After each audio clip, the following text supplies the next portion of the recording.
Boa noite, graça e paz. Privilégio para mim poder estar aqui nessa noite, pregando 35 anos dessa igreja. E eu sou o pastor Leonardo, o pastor Léo, tanto faz. Sou casado com a Thaís há 6 anos, ou 7, 6. E somos pais da Catarina e do Henrique. Catarina de 4, Henrique de 2 anos. E agradeço, pastor Elias, pelo convite. Que privilégio, meus irmãos, poder compartilhar a palavra do Senhor com vocês nessa noite. E toda vez que nós comemoramos o aniversário de uma igreja, nós geralmente fazemos 2 movimentos. Nós olhamos para trás e exercemos graças, damos graças ao Senhor por aquilo que Ele fez, não é? Nós olhamos para trás, nós relembramos das obras do Senhor, daquilo que Ele fez, e nós também geralmente olhamos para frente, para aquilo que queremos alcançar enquanto igreja.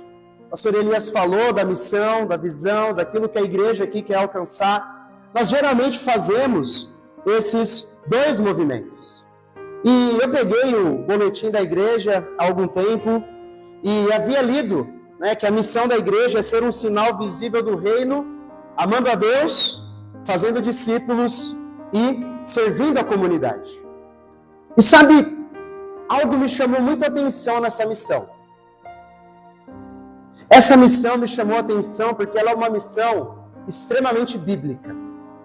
E aí você diz assim: mas pastor, é meio óbvio, né? Não é, irmãos. Infelizmente não é mais.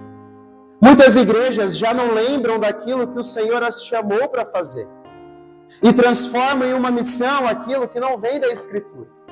E é por isso que, além de olhar para trás e reconhecer a graça de Deus, a mão de Deus, e de olhar para frente, aonde nós queremos chegar como igreja, nós também temos que aprender a olhar para baixo, a olhar para a palavra do Senhor, para aquilo que a palavra de Deus pede de nós enquanto igreja. E pensando nisso, então, o tema do meu sermão hoje é uma igreja modelo.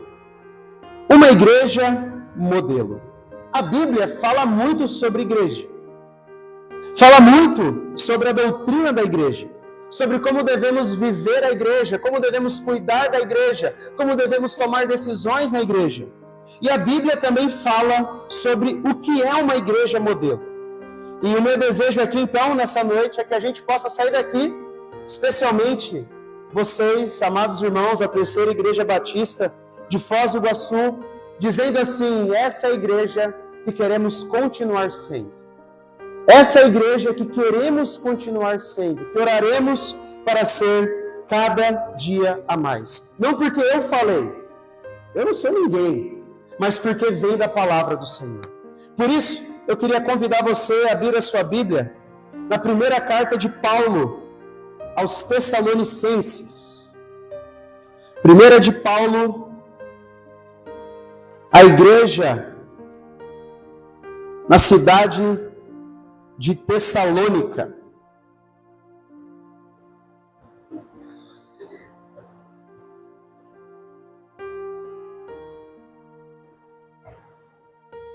No capítulo 1, nós faremos a leitura de todo o capítulo 1, são apenas do versículo 1 até o versículo 10, mas deixe-me te contar um pouquinho da história dessa igreja para te contextualizar.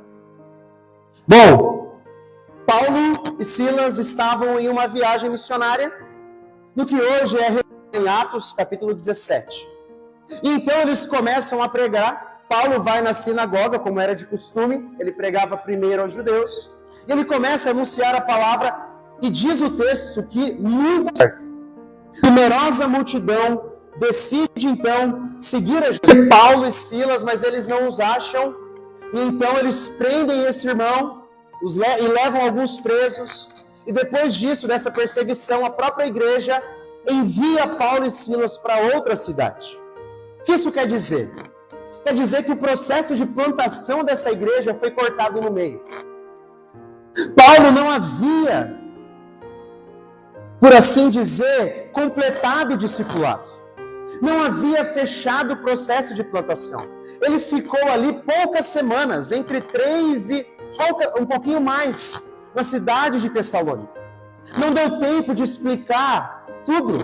Não deu tempo de fazer muitas coisas que nós aprendemos que deve ser feito em um processo de plantação de uma igreja. Então, Paulo, depois de sair de lá, passado um tempo, ele fica preocupado. Como será que estão aqueles irmãos? Aqueles irmãos que estão sofrendo intensa perseguição, porque a perseguição não havia parado. Aqueles irmãos que não tiveram tempo de aprender tudo o que eu queria ensinar a eles. Aqueles irmãos que ainda faltou um processo longo de discipulado com eles. E Paulo vai dizer depois, no capítulo 3, que ele temia que o tentador, Satanás, tivesse minado a fé daquela igreja. Eram irmãos novos, que não haviam aprendido tudo da fé cristã, que estavam sofrendo intensa perseguição. Por isso Paulo esperava encontrá-los esmorecendo. E ele envia Timóteo para ver como é que estava aquela igreja. E Timóteo vai lá, passa um tempo, e quando ele volta, Paulo recebe notícias espantosas. Aquela igreja não apenas havia resistido à perseguição, não apenas estava resistindo à perseguição, mas aquela igreja estava crescendo. E não apenas isso, apesar de não ter havido um processo de discipulado longo, aquela igreja havia se tornado uma igreja modelo. Aquela igreja havia se tornado uma igreja digna de ser imitada. Diferente da igreja dos Coríntios ou da igreja dos Gálatas, a igreja de Tessalônica virou uma igreja que valia a pena imitar. Então é nesse contexto, Paulo recebendo essas maravilhosas notícias, é que ele vai escrever a sua carta aos Tessalonicenses. Eu convido vocês a lerem o capítulo 1 comigo. 1 Tessalonicenses 1, versículo 1 diz: Paulo, Silvano e Timóteo, a igreja dos Tessalonicenses, em Deus Pai e no Senhor Jesus Cristo, que a graça e a paz estejam com vocês.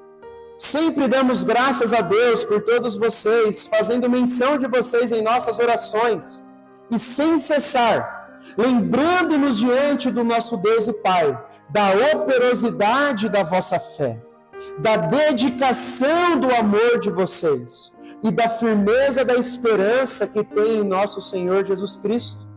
Sabemos, irmãos amados por Deus, não chegou a vocês somente em palavra, mas também em poder, no Espírito Santo, em plena convicção. E vocês sabem muito bem qual foi o nosso modo de agir entre vocês, para o próprio bem de vocês.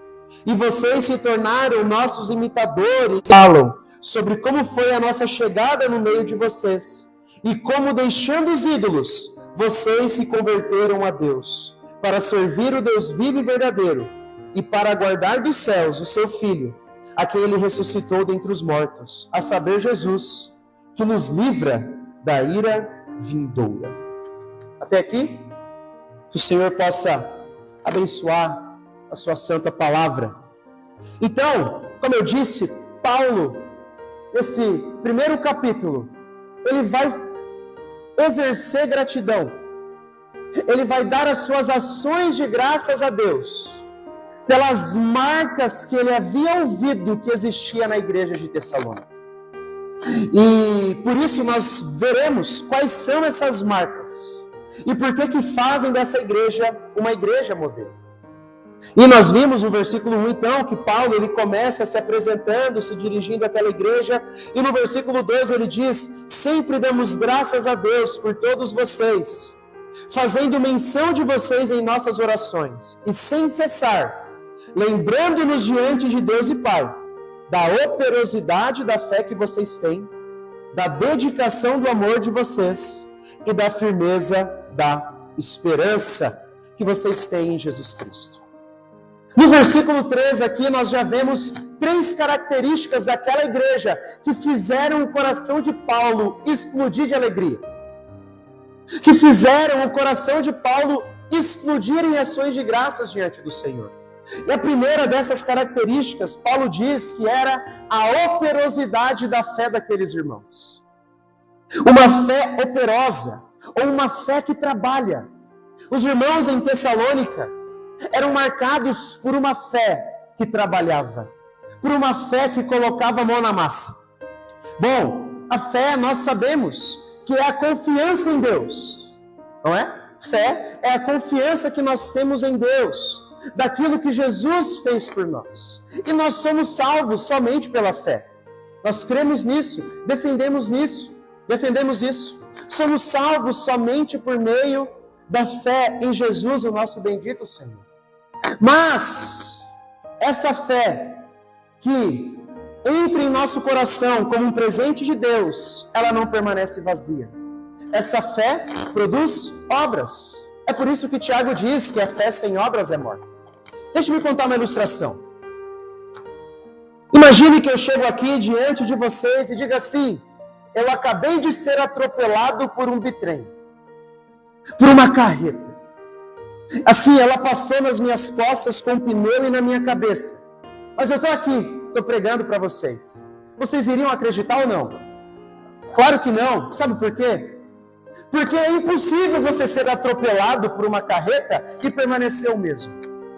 Da mesma forma, é impossível a fé verdadeira entrar no nosso coração e não gerar nada. Não existe esse negócio de Deus sabe a fé que eu tenho. A fé que eu tenho é eu e Deus. Não existe isso. A fé verdadeira, quando nós temos um encontro com ela, ela gera operosidade, ela gera trabalho, ela gera serviço. E é por isso que Paulo louva a Deus, porque aqueles irmãos eram marcados não por uma fé de palavras apenas, mas por uma fé que servia ao Senhor, uma fé que trabalhava, uma fé que conduzia ao serviço. Por isso, uma igreja modelo é uma igreja em que você vê os membros, os irmãos daquela igreja, botando a mão na massa, servindo ao Senhor. A salvação, ela conduz ao serviço.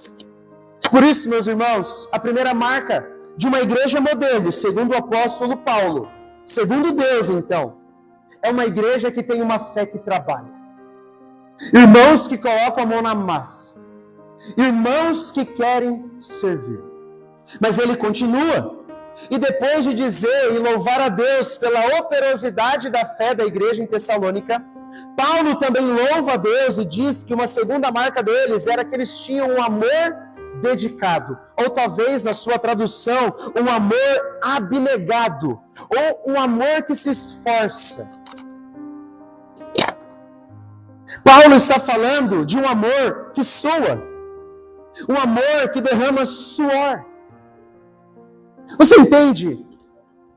Para a nossa cultura, nós transformamos um amor em meramente um sentimento, em meramente algo que a gente sente lá dentro do nosso coração. Mas para a Bíblia, o amor é mais do que um sentimento, envolve sentimento também. Mas o amor se expressa em ação. E é por isso que Paulo louva a Deus, porque o amor daqueles irmãos gerava suor. Eles demonstravam que amavam uns aos outros por meio de ações, não apenas por meio de palavra. É muito fácil dizer, eu amo a igreja. É muito fácil dizer, eu amo meu irmão. Mas quando o irmão está lá passando por dificuldade, quando a igreja está passando por dificuldade, eu não faço nada. Isso não é amor. Caminhe comigo para 1 de João, rapidinho, um pouquinho para frente aí, dos Tessalonicenses.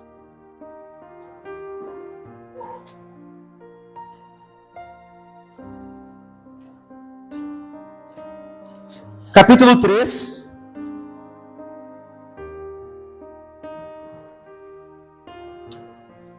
Versículo 16. A gente conhece muito bem João 3,16. Mas agora eu queria convidar você a conhecer muito bem também 1 de João 3,16, que diz assim: nisto conhecemos o amor. Ou seja, como que Jesus então demonstrou o seu amor por nós? Que Cristo deu a sua vida por nós. Não foi um mero sentimento. Cristo tomou uma atitude, Ele deu a sua vida por nós. Portanto, também nós devemos dar a nossa vida pelos irmãos. Olha que amor é esse que João está pedindo para que eu e você tenhamos uns pelos outros. O amor que, se necessário for, pague com a própria vida pelo seu irmão. E aí ele continua, ele dá um exemplo mais prático. Talvez você pense assim, você pode pensar assim, eu morreria pelo meu irmão. É que não tem oportunidade, né? Não tem ninguém perseguindo o meu irmão, mas se perseguisse o meu irmão, eu iria lá dar a minha vida por ele. Aí é como se João pensasse assim, é? Vamos ver então se você faria isso mesmo. Olha o versículo 17. Ora, se alguém possui recursos desse mundo e vê seu irmão passar necessidade, mas fecha o coração para essa pessoa, como pode permanecer nele o amor de Deus? Filhinhos, não amemos de palavra, nem da boca para fora, mas de fato e de verdade. É como se o João estivesse pensando assim, é mesmo? Você entregaria a vida pelo seu irmão? Beleza. Teu irmão está passando necessidade. Você tem oportunidade, você tem condições. Às vezes não tem, né? Mas às vezes a gente tem. Você vai lá suprir a necessidade dele? João diz que isso não é amor. Por isso, ele fala, parem de falar apenas que amam, mas demonstrem isso por meio de atitudes, por meio de demonstrações de amor, práticas. Pode voltar comigo? Lá para 1 Tessalonicenses. Uma igreja modelo, então, é uma igreja em que os irmãos se amam de fato e de verdade. Em que os irmãos entregam as suas vidas, as suas posses, o seu tempo, uns pelos outros. Não é uma igreja fechada em si mesma, em que irmãos são individualistas, vêm apenas para serem servidos, acaba o culto, vão embora para suas casas. Não, são irmãos que se importam com os outros, que procuram os diáconos, os pastores da igreja e perguntam assim, pastor, olha, eu tenho condições esse mês, o senhor sabe se tem alguém que está precisando pagar a conta de luz? Aqui, eu queria dar uma oferta. Pastor, o senhor sabe se tem alguém precisando de cesta básica? Pastor, o pai da irmã faleceu. O senhor sabe se seria legal a gente ir lá fazer uma visita? É isso, irmãos. É isso. Essa é uma marca de uma igreja que tem um amor abnegado. Irmãos que se deixam gastar. Pelo bem da igreja. Pelo bem da igreja. Talvez você possa dizer, mas eu não gosto daquele irmão ali. Eu não gosto aquela irmã ali, é muito difícil de amar, é muito difícil para mim. Irmão, você já parou para pensar que você é o irmão difícil de amar de alguém? Já parou para pensar? É engraçado, a gente acha que a gente é fácil de amar, né? Os outros é que são difíceis, mas já parou para pensar que talvez você é a pessoa que alguém acha difícil amar? Nós não somos chamados a gostar. Nós somos chamados a amar os nossos irmãos e isso não é uma opção. Por isso, essa é a segunda marca de uma igreja modelo. Uma igreja em que os irmãos se amam. Se amam. Abrem os seus bolsos, o seu coração, o seu tempo, a sua geladeira, a sua casa, o seu carro, para o bem da igreja. Mas, Paulo continua. E depois de falar da operosidade da fé, e da abnegação do amor daqueles irmãos, ele louva a Deus pela firmeza da esperança que eles tinham no Senhor Jesus Cristo. Então essa é a terceira marca que ele apresenta para nós de uma igreja modelo, uma igreja firme. Uma igreja firme na esperança em Jesus Cristo. E aqui, o que Paulo provavelmente tem em mente é a perseverança que aqueles irmãos estavam demonstrando. A perseverança faz parte da vida de todo crente verdadeiro. Um crente verdadeiro, ele persevera. Por isso que a Bíblia diz que daqueles que saíram do nosso meio, eles saíram porque nunca foram dos nossos.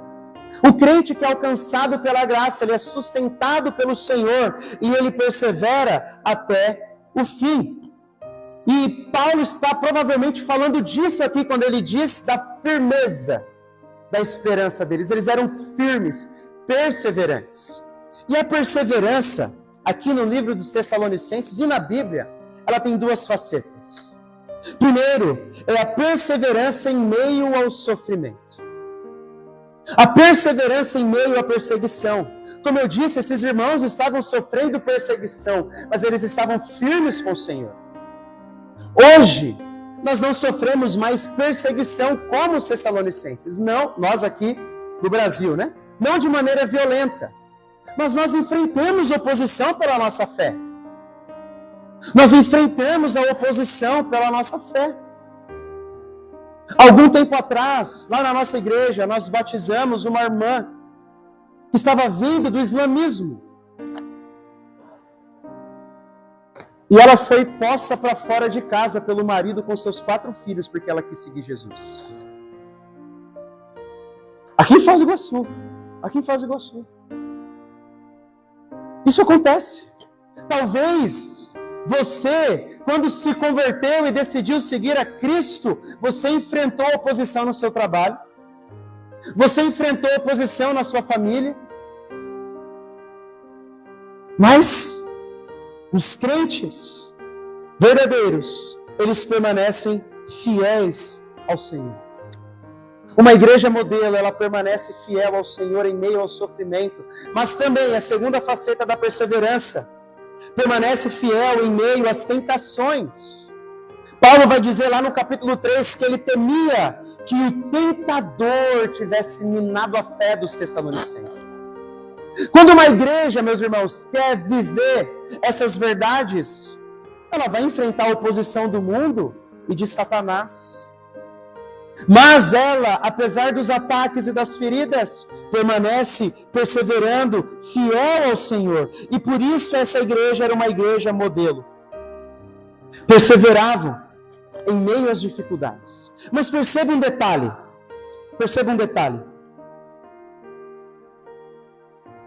A firmeza deles e a perseverança deles não vinha assim de algo interno, de uma resolução firme que eles tinham, não. Porque essa esperança, diz o texto, ela estava posta em quem? Olha o versículo 3. Em quem ele estava posta? Em Jesus. É por isso que eles perseveravam. Eles perseveravam porque eles estavam olhando para Cristo. E aqui, 1 e 2 Tessalonicenses são cartas que falam muito da segunda vinda de Cristo. Então, provavelmente, o que Paulo está dizendo é que eles tinham uma firme esperança na vinda do Senhor. Quando, lutando contra o pecado, nós temos que aprender a depositar a nossa esperança em Jesus e na sua vinda, sabendo que quando Ele vier, então receberemos um corpo glorificado e não teremos mais desejos e pensamentos impuros. Quando alguém age com injustiça contra mim, quando eu vejo a injustiça nos jornais, a injustiça no mundo, então eu olho com esperança para o dia da volta de Cristo, sabendo que Ele virá e julgará todos. Quando eu olho para as imperfeições da igreja, das nossas igrejas que são imperfeitas, então eu olho para aquele grande dia, para o dia em que Cristo voltará, não será perfeita. É isso que os Tessalonicenses faziam.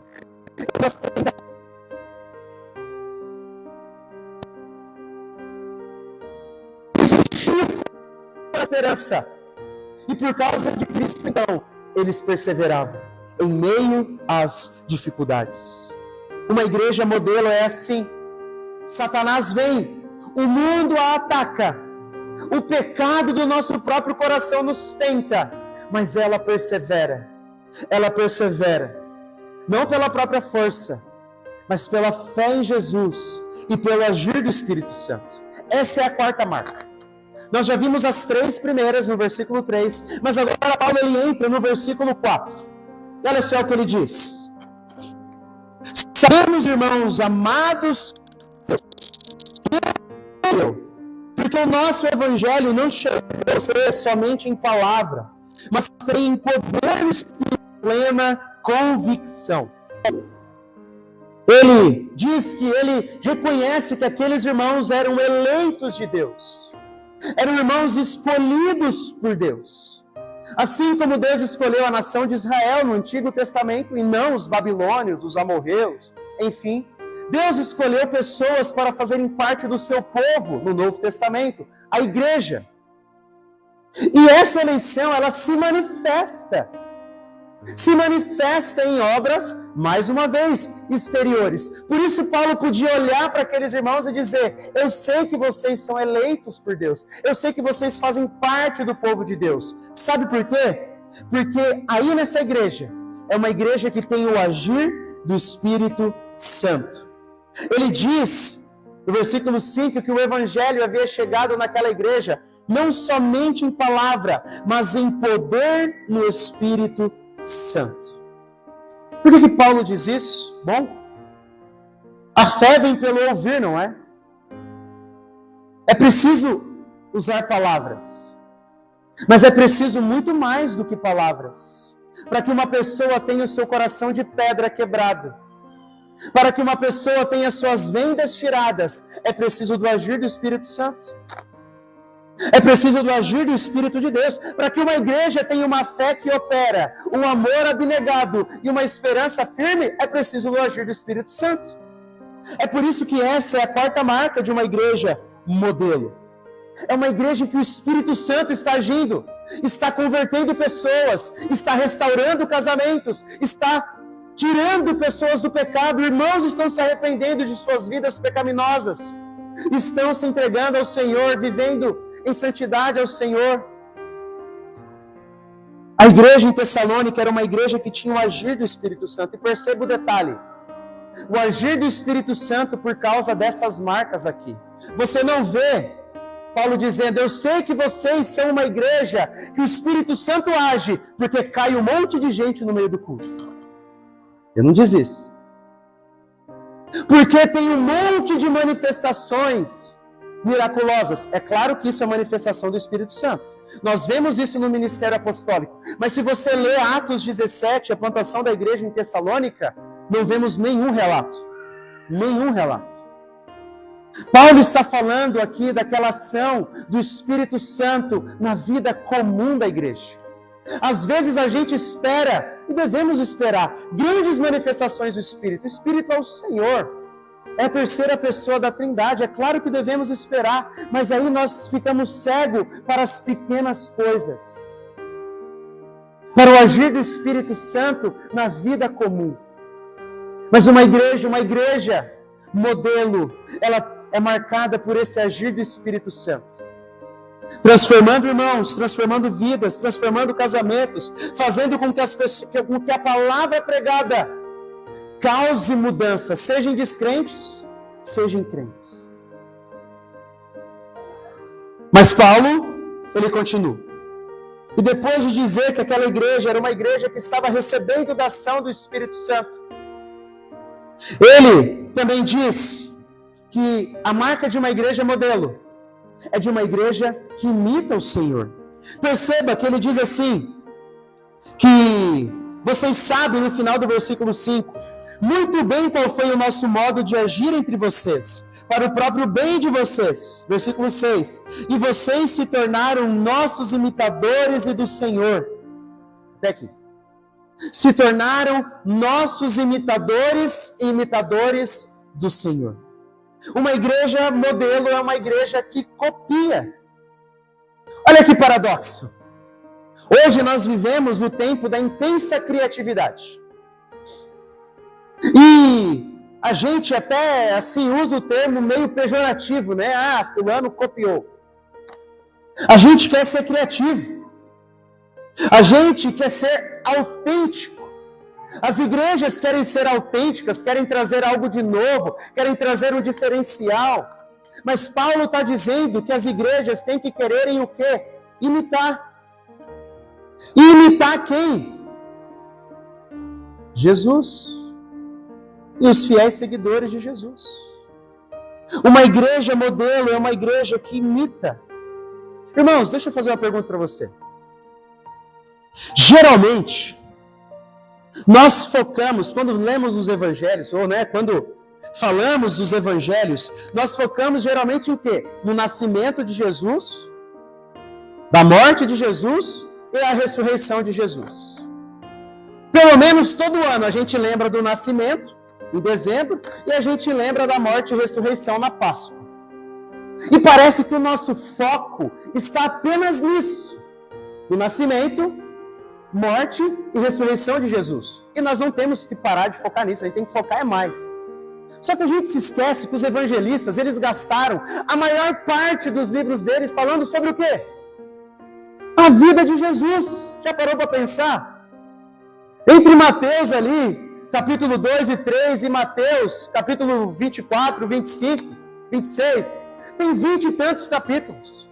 Lucas também, João também, Marcos também. A gente se esquece que também temos que focar não apenas no nascimento, na morte e na ressurreição, mas na vida de Jesus. E por que eles deixaram tantos relatos acerca da vida de Jesus, dos ensinamentos de Jesus? Por quê? Para que a gente imite. Para que a gente seja imitadores de Jesus. Por isso, 4 evangelhos, com inúmeros capítulos, apenas falando sobre como Jesus viveu, sobre como Jesus pregou, sobre como Jesus curou, sobre como Jesus agiu com as mulheres, como Jesus agiu com os pecadores, como Jesus agiu com os mestres da lei. Está lá para que eu e você possamos imitá-lo. Por isso, uma igreja modelo, é uma igreja marcada pela imitação de Cristo, que quer imitar a Cristo. Hoje falar das 3 e da firmeza da esperança, nós vimos a marca que era o agir do Espírito Santo, e vimos agora a 5ª que Paulo mostra, que é a imitação de Cristo. E aí seguimos a parte, diz que eles se tornaram recebendo a palavra com a alegria que vem do Espírito Santo, apesar dos muitos sofrimentos. Qual é a marca agora que Paulo apresenta de uma igreja modelo? É uma igreja que recebe a palavra. É uma igreja que recebe a palavra do Senhor. E receber no original é muito legal, porque ela traz a ideia de dar as boas-vindas. É quase como que o pastor, o missionário está anunciando a palavra, e eu estou abrindo meu coração, dando boas-vindas a essa palavra, acolhendo essa palavra, abraçando essa palavra na minha vida. Então, uma igreja modelo, uma igreja viva, uma igreja que tem o agir do Espírito Santo, é uma igreja centrada na palavra. Por quê? Porque nessa igreja a palavra é exposta. Nessa igreja, o centro, o que dá vida à igreja, o que direciona a igreja é a palavra. É a palavra de Deus. E tem uma responsabilidade de nós pastores. Nós pastores, não apenas pastores, mas líderes e outros irmãos que pregam a palavra de Deus. Porque às vezes a gente quer trazer o melhor argumento retórico, e às vezes a gente gasta a pregação mais falando das nossas histórias do que da palavra. Mas o foco não é esse. O foco é expor a palavra. E aí tem a responsabilidade da igreja, que recebe essa palavra com alegria, com o agir do Espírito Santo.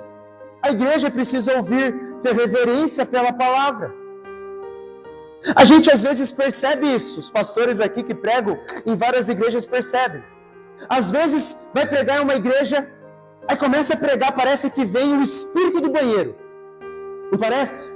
Vem o espírito do banheiro. Estou brincando, tá, irmãos? Não acredito em espírito do banheiro. Mas vocês entenderam? Aí o irmão se levanta, todo mundo tem vontade de tomar água e de ir no banheiro na hora da pregação. Na hora da palavra sendo anunciada. Na hora do evangelho sendo ministrado. Não podemos ser assim. Uma igreja modelo, ela recebe a palavra, ela tem fome da palavra, ela quer mais da palavra. Eu vou para a palavra, quem me dá vida, então eu vou para a palavra, eu leio a palavra, eu escuto a pregação da palavra. Uma igreja modelo é uma igreja marcada por receber a palavra. Por isso eu te pergunto, meu irmão, como você reage quando a palavra te confronta? Você reage quando a palavra vem o que você costumava acreditar? Como eu reajo quando eu escuto numa pregação sobre algo que eu tenho que mudar? Às vezes entra por um ouvido e sai pelo outro. Não podemos ser assim. Precisamos acolher essa palavra. Os crentes dirigidos pelo Espírito Santo, eles amam a palavra de Deus. Sabe por quê? Porque o mesmo Espírito que inspirou essas palavras é o mesmo Espírito que habita dentro do crente. Não tem como o crente se dizer convertido. Todo crente que é convertido tem o Espírito Santo. O Espírito Santo então habita em todo crente. E o mesmo Espírito Santo que habita em mim é o que inspirou essa palavra. Então não faz muito sentido alguém que se diz crente, mas não dá a mínima importância para esse livro. Não. O mesmo Espírito que habita em nós inspirou essa palavra. E por isso nós temos que recebê-la e dar as boas-vindas a ela. Mas o texto continua. E agora nós entramos no versículo 7. Paulo diz assim, vocês se tornaram, o que está escrito aí? Modelo para todos os crentes na Macedônia e na Acaia. Assim, dessa maneira, com a fé operosa, um amor abnegado, uma firme esperança, o agir do Espírito Santo, a imitação de Cristo, recebendo a palavra, vocês se tornaram modelo. Aí você pensa assim, então acabou as características? Não, porque tem mais uma última. Paulo ele diz assim para aquela igreja, versículo 8: porque a partir de vocês, a partir da igreja de Tessalônica, a palavra do Senhor repercutiu, não só na Macedônia e na Acaia, mas a fé que vocês têm em Deus repercutiu em todos os lugares, a ponto de não termos necessidade de dizer mais nada a respeito disso. Então, a sétima marca que o apóstolo Paulo apresenta para nós de uma igreja modelo é uma igreja que não apenas recebe a palavra, mas é uma igreja que anuncia a palavra, que espalha a palavra, que repercute a palavra de Deus. Tessalônica era uma cidade muito importante naquele período, uma das cidades mais importantes da Grécia, até hoje. É a segunda maior cidade da Grécia. Naquele período, passava uma estrada romana muito famosa por aquele lugar, tinha um porto. Então era uma cidade em plena expansão. Então, provavelmente, aqueles irmãos se utilizaram disso e anunciavam o Evangelho para as pessoas que passavam, para os estrangeiros, e anunciavam o Evangelho. Nós também vemos, a partir do capítulo 17, que é a plantação da igreja em Tessalônica, você vê outros irmãos cooperadores de Paulo dessa igreja. Então, essa igreja espalhava o Evangelho de duas maneiras: enviando missionários, porque nós vemos no livro de Atos, outros colaboradores de Paulo depois, que eram de Tessalônica, mas também por meio de crentes comuns, pregando o Evangelho na sua casa, no seu trabalho, na sua família, anunciando a palavra de Deus. Irmãos, pensa comigo, a igreja em Tessalônica estava sendo perseguida, eles tinham que se preocupar em sobreviver, a gente pensa. A gente poderia dizer assim, irmão, você tem que se preocupar em se proteger. Não fica se expondo falando de Jesus. Não fica se expondo. Não é assim que às vezes a gente faz? Está correndo risco de perder o emprego. Então eu não vou falar de Jesus. Está correndo risco de perder a amizade. Então eu não vou falar de Jesus. Os tessalonicenses corriam o risco de perder a liberdade e a vida, mas eles continuavam falando de Jesus. Por quê? Irmãos, eles estavam cheios da palavra, e quando a gente está cheio de alguma coisa, a gente transborda. Não é isso que a Bíblia diz? Da nossa boca, fala, porque o coração está cheio. Então, se eu estou bebendo da palavra, me enchendo da palavra, não tem outro resultado. Eu vou anunciar essa palavra. Você percebe, às vezes, eu fico maravilhado com irmãos que tudo eles conseguem apontar para Jesus e falar como Deus é bom. E não é nada forçado, você percebe que eles amam a Jesus tanto que eles precisam falar em alguma parte da conversa: Deus é tão bom para mim. É isso. Isso é a marca de uma igreja modelo, uma igreja que se dedica a anunciar o Evangelho, que tem iniciativas missionárias em sua cidade, em seu local, mas também, como nós vemos com o apóstolo Paulo, enviando missionários para que essa palavra seja anunciada em outros lugares do mundo. E Paulo, então, no versículo 9, ele relembra aqui, versículo 9 e 10, da conversão dos Tessalonicenses. Olha só, ele diz: porque no que se refere a nós, as pessoas desses lugares falam sobre como foi a nossa chegada no meio de vocês, e como, deixando os ídolos, vocês se converteram a Deus para servir o Deus vivo e verdadeiro, para guardar dos céus o seu Filho, a quem ele ressuscitou dentre os mortos, a saber, Jesus, que nos livra da ira vindoura. A maioria daqueles irmãos eram idólatras, adoravam os deuses tradicionais da Grécia, que a gente aprende na escola: Zeus, Hera, Afrodite. Aquelas pessoas em Tessalônica adoravam aqueles deuses, mas eles os abandonaram e passaram a servir ao único Deus vivo e verdadeiro. E o testemunho deles era tão poderoso que se espalhou, não apenas a pregação, mas o testemunho deles, o testemunho de vida deles se espalhou. Por quê?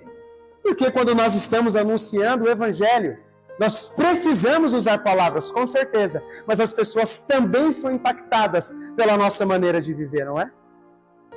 Pela nossa maneira de perdoar, pela nossa maneira de olhar para o nosso próximo, pela nossa maneira de lidarmos com as coisas desse mundo. O testemunho também impacta e é uma grande porta aberta para que aí sim nós anunciemos a palavra e preguemos o Evangelho. Então, meus irmãos, essas são as marcas que Paulo diz de uma igreja modelo. De uma igreja modelo. E aqui eu gostaria de fazer pequenas aplicações agora para as nossas vidas, especialmente para a TIB, a Terceira Igreja Batista. O que faz os membros que ela tem, não é o templo que ela tem, não é quantos pastores ela tem, não é que tipo de roupa as pessoas usam, não é nada. Nada disso faz uma igreja modelo. Uma igreja modelo é uma igreja que tem essas marcas. Os cristãos, por muito tempo, se reuniram em cemitérios, em catacumbas, em cavernas. Quando nós falamos de igreja, nós não estamos falando de quatro paredes. Nós estamos falando de gente. E é por isso que eu digo, trabalhem para terem essas marcas nas suas igrejas, na nossa vida, na minha vida. Uma igreja que tem uma fé operosa, que tem um amor abnegado, uma firme esperança, que experimenta do agir do Espírito e depende do Espírito, que imita o Senhor Jesus, que recebe a palavra, que prega a palavra. Trabalhe por isso, envolva irmãos à igreja. Eu falei aqui do templo, mas não quer dizer que é para parar de construir o templo. Pelo contrário, é para continuar. Os irmãos que têm essa fé operosa estão trabalhando nisso. E aí, irmãos, o que é que você faz? Tem aquele irmãozinho lá que não se envolve. Exorte em amor. Chega lá e fala com ele. Fala: irmãos, olha, irmão, irmã, 1 Tessalonicenses diz que a nossa fé tem que se manifestar em arregaçar as mangas. Tem que se manifestar em serviço. Vamos lá, vamos fazer comida, vamos construir a igreja, vamos mudar aqui o nosso tempo, vamos fazer isso. Trabalhe, ore por isso, abra esse texto de vez em quando. Eu espero que você, membro, aqui tem algumas igrejas, né? Que você, membro de qualquer igreja, que você ore pela sua igreja. Abra esse texto de vez em quando. Você já vai relembrar um pouquinho da pregação e você vai orando por isso na vida da igreja que você frequenta, que você é membro. Mas uma segunda aplicação: ore por essas marcas na tua vida. Na tua vida, na minha vida.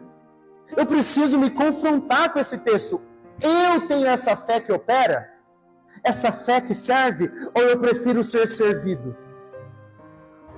Eu tenho esse amor abnegado, ou eu tenho esse amor pelos meus irmãos, ou eu estou de bico virado com aquele irmão, com aquela irmã, estou com relacionamento quebrado. Reconcilia. Amor abnegado faz isso. Pede perdão e perdoa. Talvez você tenha imitado mais o mundo do que a Cristo. Tenha imitado mais os grandes desse mundo do que a Cristo. E aquele que inspira você não é Jesus, mas outros. Então, nós precisamos orar para que esse texto seja uma verdade na minha vida, em primeiro lugar. Porque, como eu disse, quando falamos de igreja, não estamos falando das quatro paredes, nós estamos falando dos seus membros. E para que essa igreja, para que a minha igreja, para que a nossa igreja possa continuar caminhando e trilhando o caminho de uma igreja modelo, precisa começar por mim. Começar em mim. Então, ore por essas marcas na sua vida. E, terceira e última, meus amados irmãos da terceira igreja aqui da nossa cidade, perseverem. Sabe por que eu estou falando? Perseverem? Bom, como eu disse, a missão de vocês está aí no boletim que todos nós receberam. A missão de vocês é extremamente bíblica. Se você perceber, as três partes ali da missão dessa igreja cabem perfeitamente nessas marcas. E não é muito difícil perceber que quando a gente começa a querer viver da maneira de Deus, nós enfrentamos os ataques do maligno. Foi Paulo que escreveu a Timóteo e disse assim: todos os que querem viver piedosamente em Cristo Jesus serão perseguidos. Paulo diz isso. Todos os que querem viver piedosamente serão perseguidos, enfrentarão a oposição. Então, ao viverem assim, meus irmãos, vocês sofrerão as investidas do maligno, as investidas do mundo, as investidas do próprio coração pecaminoso.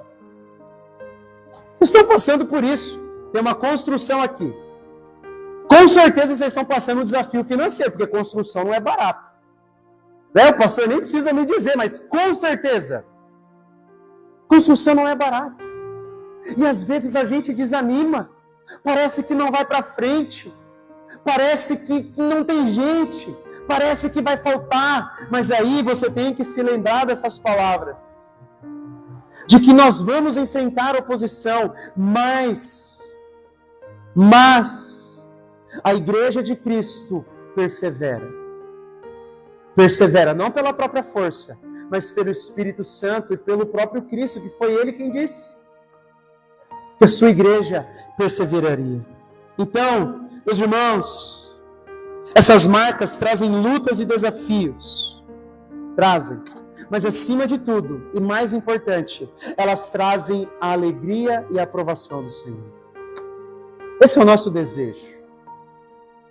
Porque na lógica a gente fala assim: poxa vida, se seguir essas marcas vai trazer muita perseguição, então eu não quero seguir, né?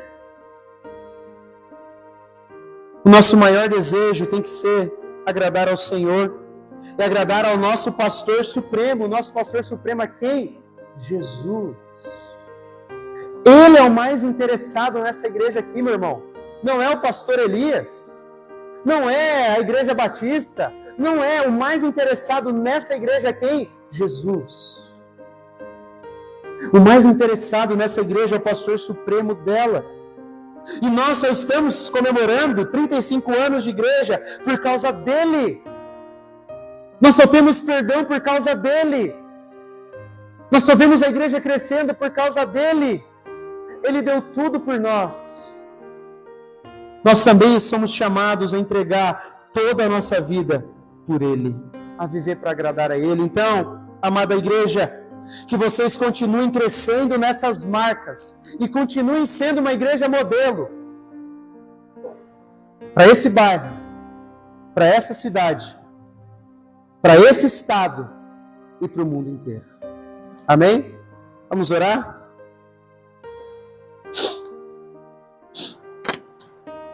Pai querido,